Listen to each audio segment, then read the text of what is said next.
Hi friends, எங்கே போகிறோன்னு பார்த்தீங்கன்னா பாப்பாவுக்கு 1 இயர் கம்ப்ளீட் ஆகிடுச்சு. நாளைக்கு பிறந்த முடிவெடுக்க போகிறோம். அதனால் பாப்பாவுக்கு தம்பிக்கு ட்ரெஸ் எடுக்க தான் மங்களம் போயிட்டுருக்குறோம். மங்களத்தில் முருகன் ஸ்டோர் தான் போயிட்டுருக்குறோம். பாப்பாவுக்கு ஒரு ஆரஞ்சு கலர் ட்ரெஸ்ஸும் தம்பிக்கு ஷர்ட் ஜீன்ஸும் எடுத்தாச்சு.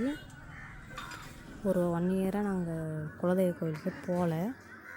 அதனால் இந்த வாட்டி குலதெய்வ கோயிலுக்கு போய்ட்டு பாப்பாவுக்கு மொட்டை அடிச்சிடலான்னு சொல்லிவிட்டு போகிறோம். என்ன தான் நம்ம எங்கே போனாலும் நம்ம குலதெய்வ கோயிலுக்கு போகும்போது தான் அதில் இருக்கிற ஹாப்பினஸ் எதுலேயுமே இருக்காது. ரொம்ப ரொம்ப ஹாப்பியாக மூமெண்ட்டு நம்ம குலதெய்வ கோயிலுக்கு தான் போகிறோம். ட்ரெஸ்ஸெல்லாம் வாங்கிட்டு வீட்டுக்கு கிளம்பியாச்சு. அடுத்த நாள் கிளம்பிட்டோம் கோயிலுக்கு. அப்புறம் சாமிக்கு தேவையான பூஜை பொருள் வாங்க தான் போயிட்டுருக்குறோம். சாமிக்கு தேவையான எல்லா பொருளும் வாங்கிட்டு போகிறோம். நம்ம கோயில் எங்கே இருக்குதுன்னு பார்த்திங்கன்னா திருவண்ணாமலையில் பச்சையம்மாள் கோவில் தான். யாரெல்லாம் திருவண்ணாமலை வந்திருக்கீங்கன்னு கமெண்ட்ஸில் சொல்லுங்கள். கோவிலுக்கும் போயாச்சு.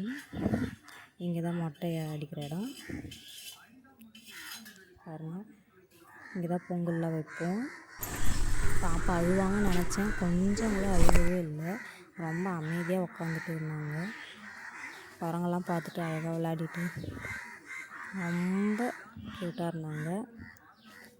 சாமியெல்லாம் கும்பிட்டுட்டு வீட்டுக்கு கிளம்பியாச்சு. நெக்ஸ்ட் வீடியோவில் பார்க்கலாம். பாய்.